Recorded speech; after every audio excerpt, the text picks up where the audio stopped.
Xtreme Movie Show. I'm your host, Rob, broadcasting to you from the Xtreme Studios in the Xtreme Palace just west of Orlando, Florida. I have also from Central Florida the young 20-something Professor Pixel. Tonight, Xtreme TV, we are continuing our original run of Mission Impossible Season 1. We are in episodes 5 and 6. And Professor Pixel, for some reason in your young history here on the planet, you've seen all 1,227 or 25 or 35, whatever the numbers, episodes of the original Dark Shadows, and we've covered the revival here on Xtreme TV.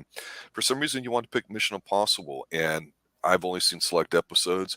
Watch it from the beginning here. I'd sit here and say after we left episodes 3 and 4 last week, it's been pretty interesting so far. This one obviously is a two-parter from 4 going to 5, but I definitely have some strong opinions now after watching these 2 episodes of what I think, and it's starting to grow on me a little bit. What's your take so far out of these 4 episodes? And after that, go ahead and take us into this continuing two-parter. Yeah, no, I am very happy with my choice because I didn't know what to expect. You know, and I've seen them with some of the movies, but those movies they have their own existence. This is different.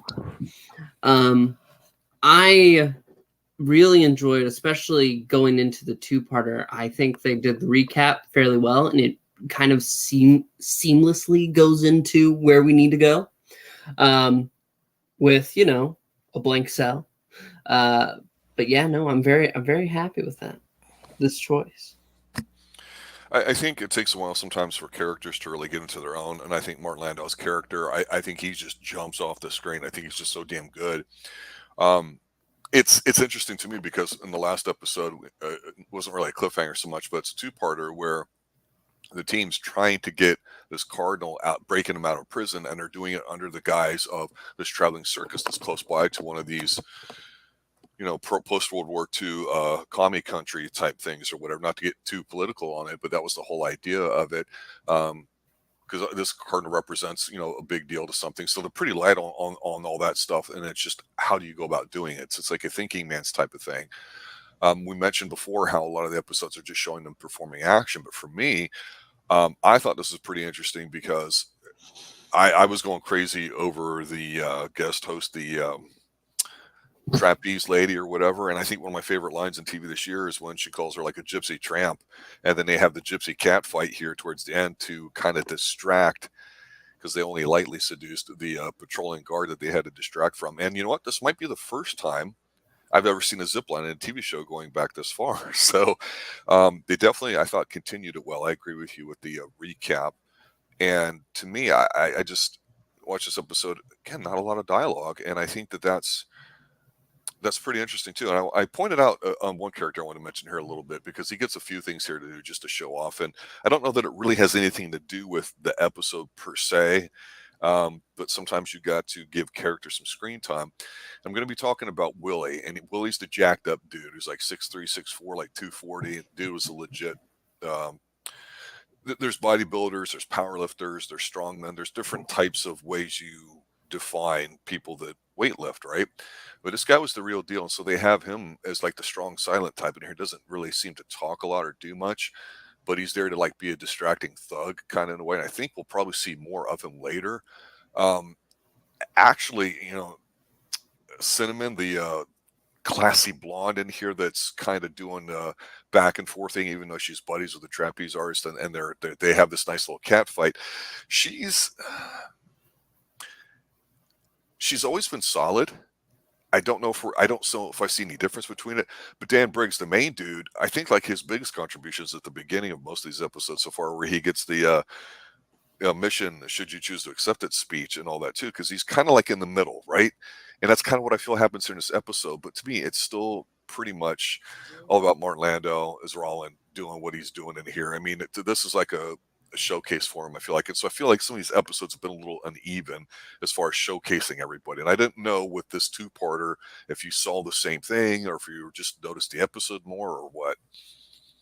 I mean, yeah, I could kind of see that. I appreciated him more in this second part of Old Man Out. The whole scene with him going through code, trying to explain what the hell happened. Yeah. And you can tell there's like this kind of urgency in his voice, but he's not giving anything away because he's speaking in code and all that. But there's this tension between him and the main guy. Can't remember his name. Lewis, something like that. But he is trying to figure out what happened to the old man first off, and then they come up with a new plan. He has to escape to get caught by the main guy to take Martin Landau back in, so that way they could get the old man and get him out of there. But what I really want to highlight is there's a scene apart from everybody, and it has the older gentleman, the old priest, and the officer that's basically telling him, I feel like you should know you're going to die. You like that? Oh yeah, I loved it. I because he doesn't want to say it. He's very uncomfortable about saying it. He's a religious man, and he's trying to seek absolution for what he has to do. And the man says, I've already forgiven you, but it's really about forgiving yourself. And after that, it's small, subtle things in his way of acting. It's great. Astonishing. Like, I didn't pick that up in the first part at all. The second part highlights that and builds on characters we'll never see again, but it's a good feeling, you know? It makes it feel more real. Gets us invested. Well, I think the thing too about it is Dan Briggs is the kind of go-between guy. When he's sitting there and he's kind of yelling at the guy that's in charge of the jailer or whatever about things or whatever, and when they talk about Roland's character, who he has to act like he doesn't know, talking about how he used to work for me because he's posing as the head of the traveling circus there. He's like, yeah, I got him a lawyer and blah blah blah. And there's some interesting back and forth between him and the jailer. Not like they like each other, or I don't even want to say mutual respect, but it's not coded, but it's this is what I'm saying, but this is what I'm really saying. You know, reading between the lines. And so I think you picked an interesting scene out because I recall that, but I recall the other one more because when Roland gets recaptured, so to speak, or whatever, goes back and they have to kind of negotiate his way out of there, sort of, or try to. I thought that was pretty interesting touch because when they do talk, usually there's some tension to it, and it's much different than the episode we're getting ready to talk about here in a minute, number 6. But things move at a decent pace. Back then, I don't know if every bit of TV show was filmed in 4:3. It seems like it, because the one thing I noticed too is the lack of a lot of things to distract you in the backgrounds. If you're in this little prison thing, it's just a couple cells, and it's got maybe whiteboard here and there, something, a chalkboard, I guess, back in the day, and so nothing that just you get lost in all the detail that you might have in a super 4K UHD type show today with things in the background. So I like it. It's very minimalist. And when you're seeing the scene of like the trapeze artist when she's up there doing her show, and of course they talk about how she's been doing it for 8 years without any incident. He's like, yeah, but you're doing it without a net. Yeah, we know, and it's kind of hokey, but it's telling you that that's going to be a key scene in the show. So when she's up there doing it, and yeah, they're cutting back and forth, and some of it might be some generic spliced stock footage from the last episode. I don't really care. Very athletic looking, good looking woman, but very plain looking. But she makes that scene there where she makes like she's gonna fall just to distract them and everything. Every freaking thing has to go right. And you see in the background, this is the thing that I thought was cool. You get to see where Rollins like running across, and then I think Dan's in there too, and they do the zip line thing or they get the cardinal out, but I'm going, that's the exact same shot we see that everybody laughed about in the airport in the last movie, Mission Impossible 7, with Tom Cruise running from the right to left when they're like in Dubai or wherever they're at. And I'm like, damn it, they are fans. They did pick out some key scenes because I see exactly where they got it. I'm like, man, that's pretty cool. Yeah. I love that too, seeing him hop around, and I was like, okay, is it going to stay out? No. And then going back in, the tension of, the higher officers, oh, well, okay, yeah, no, I accept this. Sorry to hear that. And then he looks at the gun that they have to confiscate because they aren't allowed to bring that in. Oh, your gun, sir. And he looks at the serial number, and he's like, give me a moment. After they've already gone. So they're racing against a clock they don't really know about. Yeah. And, it always seems like once they get to the point at the end, yeah, the episode just ends because there's no talking there because they they hide everybody under the truck and they just pretty much for the most part drive off and you're like, okay, mission accomplished. I roll credits. I mean, it was nice. I certainly didn't feel like there was a drop off in this episode. I feel like they picked up where they are. Again, I enjoyed it a lot. I think this is the one out of the first that we've seen, even though I loved Fritz Weaver, the actor, and the last one really good. As far as the episodes go, I think so far this one was pretty solid as a two-parter. But I'm telling you, out of the 6 that we've done, the 6th one here, Odds on Evil, this one to me was by far out of everything we've seen the best episode because now I got an idea of how some of the characters are. They seem like they're getting a little more comfortable in their roles. We've got basically It's also very different. What's that? It's also very different because It is. yes, they're still duping people and tricking them into the way they want it, but they're doing it through poker. Well, not poker, but you know what I mean. Baccarat poker, yeah, and yeah. So this one here, Odds on Evil, it's the he gets the assignment, and basically what it is some dude is going to buy some arms illegally, so they're trying to make sure it doesn't happen. Otherwise, he's going to invade somebody. And they don't even name names or like that. It might as well be Kerplakistan. We don't know. There's not even a hint of like the communist stuff in there, which this is, of course, set right after World War II, kind of, and all that. So, what's interesting to me is they have roulette and baccarat. And I will say this: I kind of like Baccarat. I like the idea of it being the shoe. Obviously, I've seen it in James Bond and this and that, but I actually learned that, from watching this episode because they explain it to you not in a pedantic sort of way where, okay, the object is get, I guess, 9 or whatever, and your 2 numbers add up to it. Unless it's more than 9, then you just use the last one and you're allowed to get 1 card in. And I'm like, oh shit, but this was cool because this is where they had marked cards. And the most interesting thing to me was the fact that the guy who's running the casino with the pencil thin mustache, he's not a bad horrible bad dude or whatever. He wasn't, how do I say this? Cinnamon, the hot blonde, she's placed a sex pot and acts like she's married to Dan, the guy that runs it, right? So they're playing like husband and wife here, but the trick is he's going to act like she's made of money and he's a drunk fool. She's going to cozy up to the dude, having him teach her play Baccarat and all that so they can rob the dude blind of all his money so he can't make the payment. And it's weird going, this guy's like, they're putting on the show that he's like getting clucked out in front of the guy here, and I'm like, what the fuck am I watching, really? Because he's like, oh, good, I'm going to go up to the room. She's like, I think I'll stand here with him. And again, back then in the 60s, you could only say and do so much on TV, but when he makes the line to her about, I've ordered a private dinner up in my villa for us.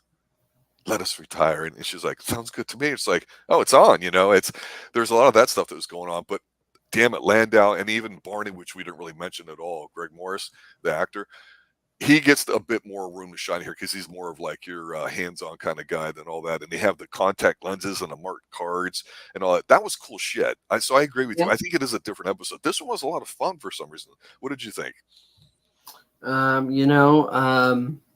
James Bond is very happy with this episode. And that's because?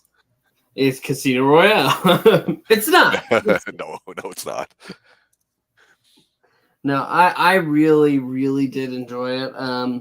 I think that they really are. You're right. They're comfortable, and because they're doing something different about it, they're play acting more than even usual. I think that's a great layer on top of it. All of these episodes have something about them that's astounding. I think like the very first one, I love the direction of it. I love the use of color and all of that. And I'm not usually that kind of guy. I usually look for performances. And this, it really has the performances. Does it well. But I can't remember. And this one when he goes to the Nickelodeon, that's great. He uses a Nickelodeon to get his mission. But yeah. Did it say your mission if you choose to, or if you decide to accept it? I just, that's going to be a thing now, and that's cool, and everybody kind of knows it. But again, until you see all the different ways, if you're doing 20 plus episodes a season for 5 or 6 years, at some point you're going to go, Are they going to wimp out on it, or how creative can it be on it, or are they just going to phone some of these in a little That's bit? great. Yeah, I thought it was, and also too, it's for things at the time because when he before, when he goes in there and he goes to meet the guy and they're going back and forth, a young person like yourself, the 20 something, unless you've been to what's called one of these arcades that have popped up, which really aren't the arcades of like say the 80s. Even before then, there were pool halls which not were just pool tables, but you would also have pinball machines. And here you have basically like, again, I don't know if it's one of the first times on television you have an arcade basically for what it's worth. And I don't just mean carny games and that sort of stuff. I mean, him walking in. I thought that's kind of interesting, just from a Yeah. historical perspective, going back 50, 60 years. I don't know. I thought it was fun, and maybe it was just because it's a bit of a change from the last episode where it's really quiet. There's a lot of action here. Most of the stuff, the action's going on is just inside one or two rooms. And the guy that's the casino leader or whatever that they're trying to steal all his money, I thought he did a good job of not being a complete asshole. You kind of understood what was going on. He, of course, loved the attention of a woman. He wasn't a complete ass. Um, I'm going to say this because this is going to sound stupid. I just have to say it because you notice things when you watch stuff, right? So I'm Hmm. watching Rollin when they're doing the big Baccarat stuff there at the end. And of course, everyone's dressed up really nice in their tux. And he's got the shoe with all the decks of cards in there, and they're going through it slow. And I kept noticing that it almost looked like he almost kept knocking over his cards with his collar and everything else there too. And I look at clothes a lot and sets when I'm watching this stuff because I miss that in movies. That's one of the reasons why I always like the James Bond movies is you're going to get custom clothes and everything that's cool. And they kind of overdo it now where you can just tell they're posing a particular thing to show you this rather than it's just a part of the taste and style of what James Bond had. Especially in, say, the Roger Moore days and Pierce Brosnan, to be sure. But in here, you had everybody in a really nice dinner jacket. You got the ladies in dresses. You have smoking. God, do I miss smoking in TV and movies and all that. But overall, pretty simplistic episode. There's nothing really big to it. I thought the kind of neat thing at the end is when they figure out how the cards are marked, because of course the house is always cheating, and then he wins all that cash and all that, and the bad guy's like, make sure he does not leave with that money. Go follow him. He's running back to his room really quick, and then they take the money, and they already have it set up. They make money bags out of it, and they put it in a really nice mink coat, so she can kind of leave. But it's just no, no, no. It can't be that simple. This is where it goes into overdrive, where they took the money and they did it down into the other room, and they made it. She runs to to the bad dude's room because he's pissed at losing all this money, and she makes this big thing about her husband, blah blah blah, and he makes like he shoots her or whatever like that. He's like, no, no, I don't want to have anything happen. Put them in my car so they can leave. And it's like, oh, you effing moron! I can't believe you're such a simp, there, bro. You would have had ladies hanging on your arm if you're a really evil bad guy. But sure enough, they get in the car, they drive off, and there's a little bit of a car chase kind of nonsense, which really is meaningless to me. I would just Well, been happy if they left. you know what it is. The girl goes in there. He's like, I can't be bothered with this right now. Yeah, They money's more important to play you, woman. when they play shoot her. He's like, I can't have this on my hands. Take him in the car. Have an accident. Goodbye. It's kind of funny though. It was hilarious. I loved it. And then when they did the little lens thing where they're looking at the cards, and sure enough, rule of threes, after the third thing is usually when you see something, and then they saw how they were marked, and then they had the old little hand detail paint scene. I had one of those boxes with all the different things that from my drafting days, and they're marking it themselves. So when they go to have the big Baccarat back and forth at the end where they're sweating, it's really cool, and it's so simple. It makes sense, but the way they film the cards going back and forth, and now knowing what they've got to add up to, the camera chooses to show you the cards and that you can see what the numbers are on there because he's got the contact lens in, right? So who's got what and what has to happen, and you're kind of like in his mind too. And again, Roland played by Landau is just fantastic, and you're really just kind of laid back. And it was like, sure, the bad guy's like, surely you give me an opportunity to win my money back. He's like, I have no objections, which is a James Bond line, but he's not really. He says something similar to that. I'm like, wow, this is all pretty close and everything. It was different. It was a lot of fun. I liked it. I like how Yeah. these CBS type shows back in the 60s and 70s can look with the lighting. It's not overly bright, so the colors and the depth in these with the suits and with the wallpaper and everything like that really kind of draws you in, especially when things are more medium to up close being shot. You don't have the wide perspective that you do in movies now, or with the CGI that's going on and stuff. But yeah, I mean, again, they escape. There's a little gunfire. Nothing really happens. They're done. Boom. End of it. I'm satisfied. It's pure escapism. But I agree with what you said at the beginning of this particular 2 episode review that we're doing, where you talked about it just being kind of like simple, kind of like, this just is what it is. It is. It's escapism. It's entertaining. I'm starting to enjoy it a bit more, because at first I thought, every episode's gonna be exactly the same. Don't really give a shit.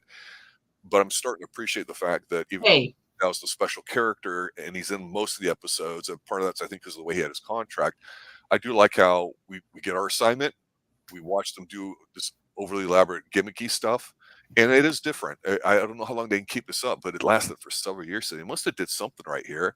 So I guess seeing the characters do what they do rather than all this talking going is a surprise to me, but I do enjoy it. I think that's been a positive so far.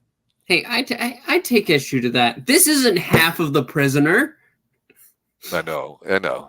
The prisoner can strike you on a deeper level, but then that exposes when there's some less than perfect episodes what happens. They have been fairly consistent, I would say, in tone and everything for the 6 episodes here now, even though this one was a little more uh, funnish to me than the last one. So yeah, I agree. And again, I don't know how you frame a World War II-ish, post World War II. Uh, Commie scare kind of thing that was in the public consciousness here in the United States, at least, with a little bit of threats about stuff. Again, they're talking about arms race for another country, but we can't know about it. And of course, that stuff happens all the time now, and we're all aware of it. But back then, it's a thing. So Mhm. yeah, I really liked it. Any other thoughts you have? Just looking at the list, the last two have well, the last two stories, I should say, Old Man Out and Odds on Evil, have been directed by Charles R. Rondeau, and the writer was different for this one. Next one, it looks like it's a different writer who hadn't written for the series yet, so it'll be interesting to see. Next week on Wheels.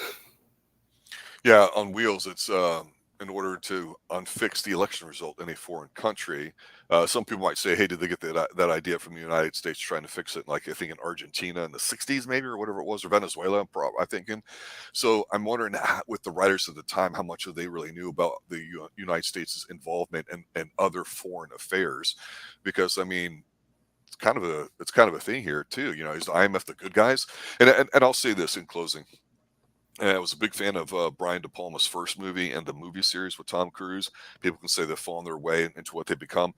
I would, even though I've been enjoying both, the movies are not the same thing as the television show. Movies are obviously an action vehicle. This is not.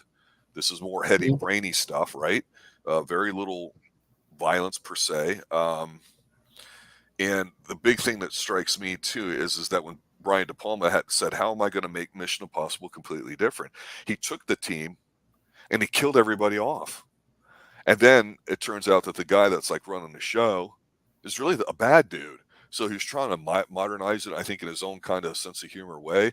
And actually, from what I understand, what little reading I did on it today, that turned off, like say, Mark Landau and Peter Graves from being a part of it when it got launched. Because even though they did reprise it a little bit in the 80s, which we haven't talked about, I'm surprised that they weren't involved in movies. But now knowing what I know from these 6 episodes we've reviewed and how they're portraying stuff, I can clearly see that. It makes sense. It's one of the rare times where I think the movies can be very different than the TV show, but sort of capture the spirit a little bit, but be a totally different film. Yeah. I don't know. I don't think I've ever seen the first one, so we'll get through this, and then I'll watch, and then I'll hate it. Well, the first one by Brian De Palma we did review here, and I believe we reviewed actually all of them here I on the wasn't Extreme here. Movie Show. You were not, but I did it with RDV too. But we'll get around to that too. But next week will be episodes 7 and 8, so I'm looking forward to that. Any other final thoughts about the series? It's not a Dan Curtis production, but it's still damn fine. All right, everybody, there you go. Mission Impossible Season 1, episodes 5 and 6. Check them out. Let us know what you think. We'll be doing 7 and 8 here soon. Until then, have a good night. And as always, thanks for listening. Thanks for watching. Stay extreme. Good night now.